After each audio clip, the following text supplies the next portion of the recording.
used to be cut into blocks here. Now it's a venue for contemporary art. New takes on an exquisite material prized by artists for millennia.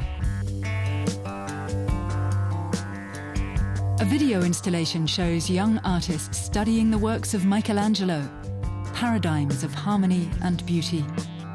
Of course, no modern artist seeks to replicate his achievements. The most exquisite marble has been mined here in Carrara for more than 2,000 years.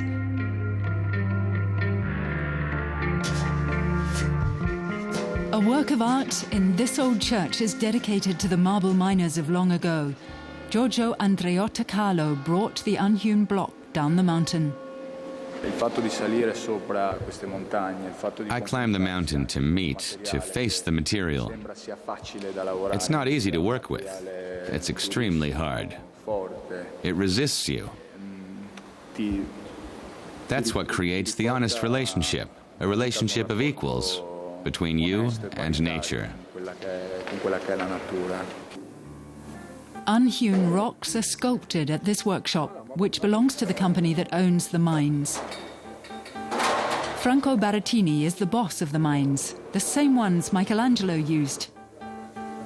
Many artists have their works made here, and not all have to do the preparatory work themselves.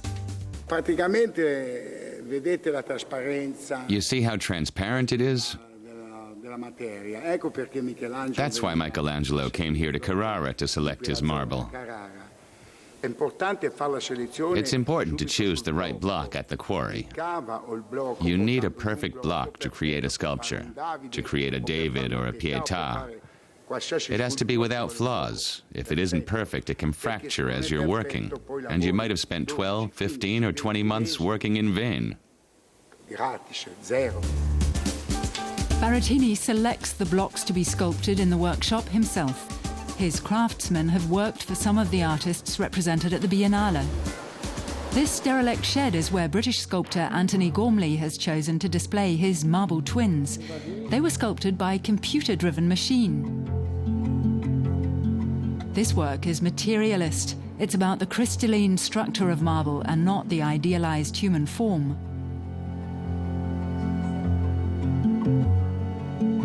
It has absolutely nothing to do with the relationship of bone to muscle to skin, which used to be the anatomical basis of the Renaissance project of putting the body to work in terms of like basic narratives. There is no narrative here. Here are two identical reproduced pieces that in some curious way represent a kind of shrinking. I mean, I'm not entirely sure what the emotion is of this position. It's certainly not one of heroism. It's a one of doubt. It's principally a one of doubt. Works by 35 contemporary artists are on show at the Biennale. Not all work with marble. For some, it's too expensive, or too difficult to work with, or to transport. British conceptual artist Gillian took photos of people posing on a marble pedestal. Particularly since looking around the show and having talked to Fabio and doing visits out here, that I've become more fascinated about the artisans that do actually work here and produce sculpture and use marble. That's not part of where this work is coming from, but maybe in the future I'm actually interested in maybe doing something in marble because of being here. Whether artists embrace, question or reject tradition, Carrara continues to be a landmark for all who love exquisite marble.